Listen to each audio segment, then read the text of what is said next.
Suite au décès de l'ancien président angolais José Eduardo dos Santos, le mouvement populaire de libération de l'Angola, MPLA, et l'Union nationale pour l'indépendance totale de l'Angola, l'UNITA, ont annoncé le 8 juillet 2022 la suspension de leurs activités dans le cadre des élections du 24 août prochain. Le MPLA, par la voix du deuxième secrétaire provincial Nelson Funete, suspend toute activité politique du parti jusqu'à la fin du deuil national décrété par le gouvernement de 5 jours à partir du samedi 9 juillet. De son côté, l'UNITA, dans une publication sur le réseau social Twitter, a annulé le rassemblement prévu samedi. L'ancien président angolais José Eduardo dos Santos est décédé vendredi 8 avril 2022 à l'âge de 79 ans en Espagne des suites de maladie.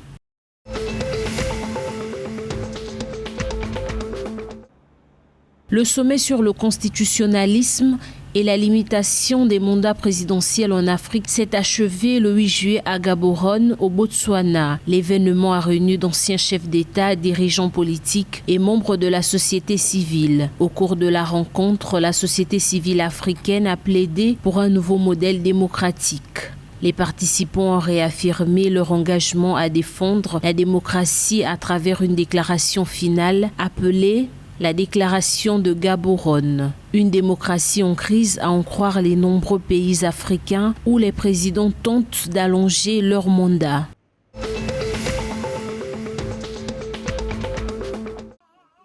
Pour endiguer la poliomyélite, l'Afrique australe lance une 3e campagne de vaccination.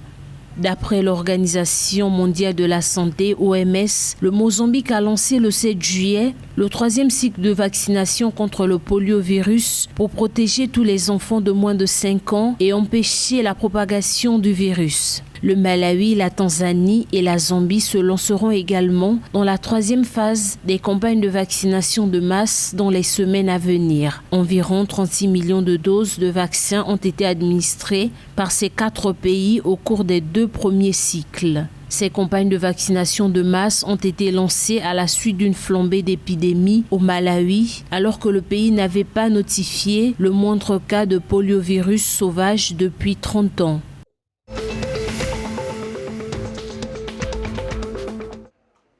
Au Malawi, le président Lazarus Chakwera a approuvé 1 milliard de kwacha de gratification pour les ministres et les députés. Selon un rapport de Weekend Nation qui a cité un mémorandum de l'ancien secrétaire du président et du cabinet Zanga Chikosi.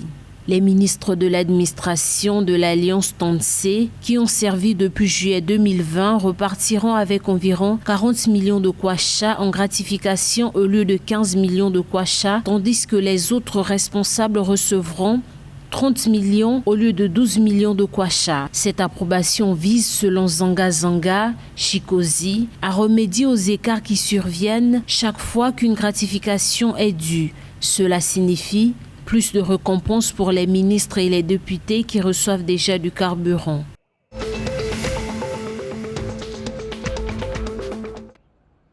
En Zambie, l'agence de réserve alimentaire a révisé à la hausse les prix d'achat du maïs de 160 kwacha par 50 kg à 180 kwacha par sac de 50 kg. Le président du conseil d'administration de l'agence de réserve alimentaire, Kelvin Ombweza, indique que cela remplace donc l'annonce précédente faite le 16 juin 2022. M. Ombweza déclare que cette révision a été effectuée compte tenu de la dynamique actuelle du marché et sur le principe de garantie que les agriculteurs récupèrent leurs coûts de production, en particulier en trouvant un équilibre avec ceux qui n'ont pas bénéficié du programme de soutien aux intra-agricoles.